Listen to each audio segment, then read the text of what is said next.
हिरण्यवर्णां हरिणीं सुवर्णरजतस्रजां चन्द्रां हिरण्मयीं लक्ष्मीं जातवेदो महावः। నమస్కారం అండి, నా పేరు రాఘవేంద్ర.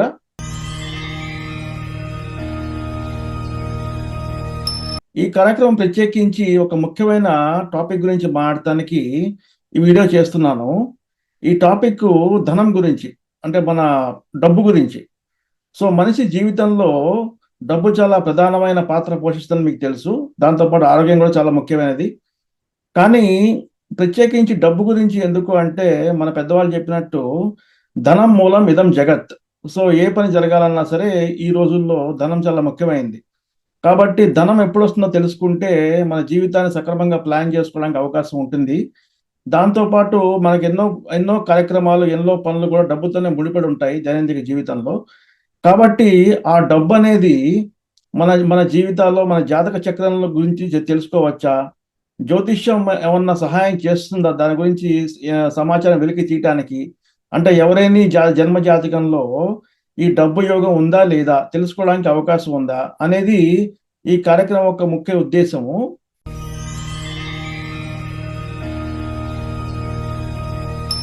సో ఈ కార్యక్రమం మొదలు పెట్టబోయే ముందు మనం 4 గృహాల గురించి, అంటే మన జాతక చక్రంలో 4 భావాల గురించి చాలా విశేషంగా తెలుసుకోవాలి. మనకి డబ్బు గురించి తెలుసుకోవాలంటే మొదటిగా తెలుసుకోవాల్సింది 2వ భావము లేదా 2వ ఇల్లు మన మన జన్మ జాతకంలో. ఎందుకంటే 2వ ఇల్లు ధనం గురించి విశేషంగా మాట్లాడుతుంది కాబట్టి.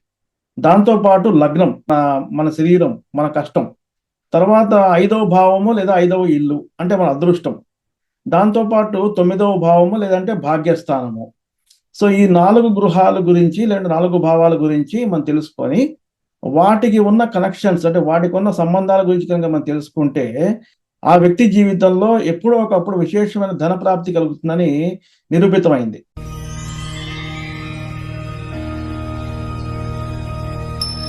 ఇక్కడ మీరు గమనిస్తే స్క్రీన్ మీద ధనయోగం గురించి నేను విశ్లేషిస్తున్నాను.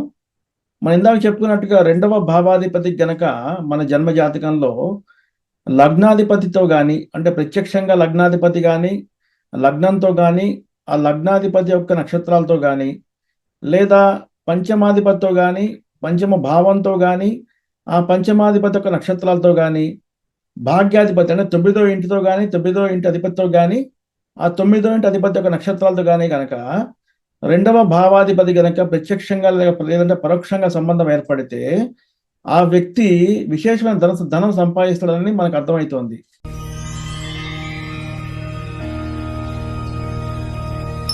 ఈ జన్మ జాతకాన్ని ఒకసారి పరిశీలించండి. ఈ జన్మ జాతకంలో లగ్నం వచ్చి మేష లగ్నం అయింది. మేష లగ్నం. సో లగ్నాధిపతి అంటే ఫస్ట్ హౌస్ లార్డ్ వచ్చి మేషం కాబట్టి కుజుడు అవుతాడు, అధిపతి కుజుడు. తర్వాత పంచమాధిపతి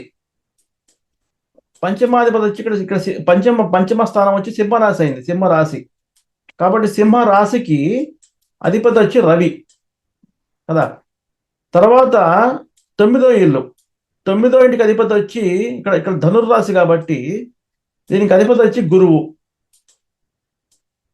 అంటే మనం ఏం చెప్పుకున్నాం ఇందాక, 1, 5, 9 కదా.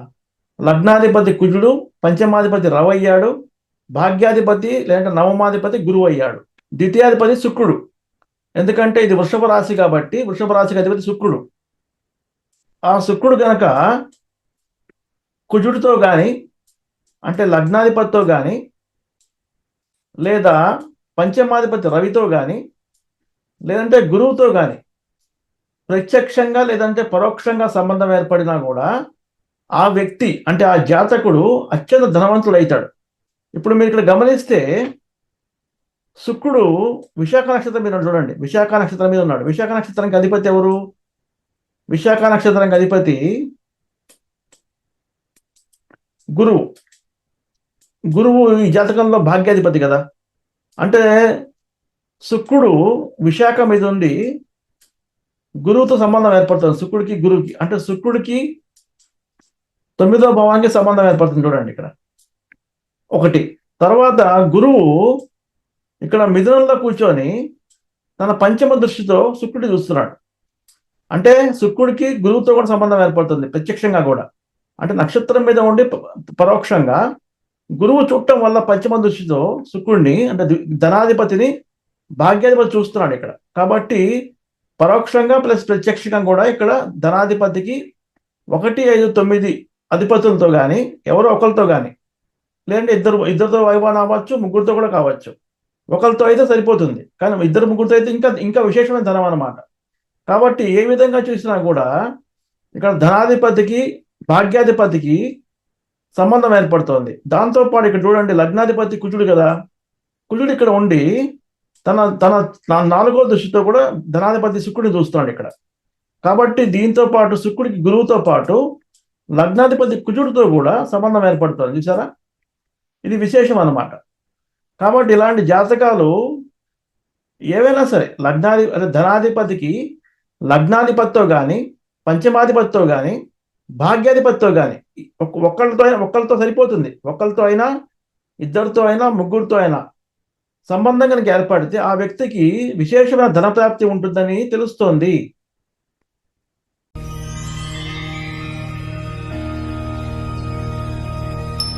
నేను క్రితం సంవత్సరము ప్రపంచంలోని 100 మంది కుబేరుల జాతకాలు విశ్లేషించడం జరిగింది. వారి జన్మ జాతకాల్లో 2వ భావానికి 1, 5, 9 భావాలతో సంబంధం ఉందా, ప్రత్యక్షంగా కానీ పరోక్షంగా కానీ అని చాలా లోతుగా విశ్లేషించి ఒక పరిశోధనా పత్రాన్ని సమర్పించడం జరిగింది. దాన్ని మీకు చూపిస్తాను. మీరు ఇప్పుడు స్క్రీన్ మీద చూస్తున్నది నా పరిశోధనా పత్రాన్ని. ఈ పరిశోధనా పత్రంలో నేను ప్రపంచంలోని 100 మంది కుబేరుల యొక్క జన్మ జాతకాన్ని విశ్లేషించి వారి జన్మ జాతకాల్లో 2వ భావానికి కానీ, భావాధిపతికి కానీ, లగ్నాధిపతి లేదంటే లగ్నము, లేదా పంచమాధిపతి లేదంటే పంచమ గృహము, లేదా భాగ్యాధిపతి లేదంటే భాగ్యస్థానంతో సంబంధం ఉందా, ఒకవేళ ఉంటే ఎలాంటి సంబంధం ఉందని విశ్లేషించి వారు ఎందుకు ఇంత ధనం సంపాదించగలిగారు అనేది పూర్తిగా నేను ఈ పరిశోధన పత్రంలో చర్చించడం జరిగింది.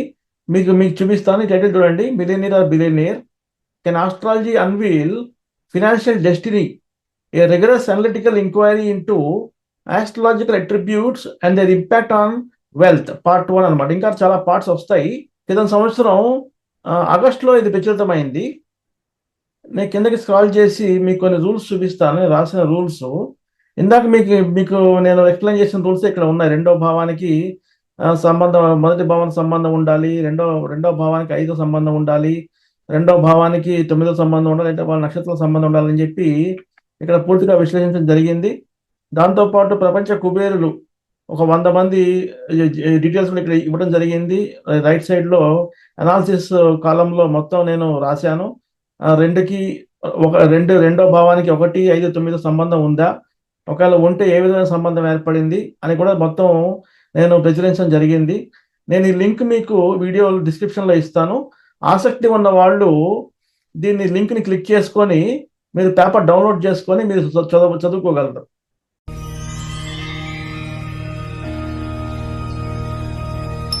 అలానే మీ జీవితాల్లో కనుక మీ జన్మ జాతకాన్ని నేను విశ్లేషించాలని అడిగితే నేను విశ్లేషిస్తాను.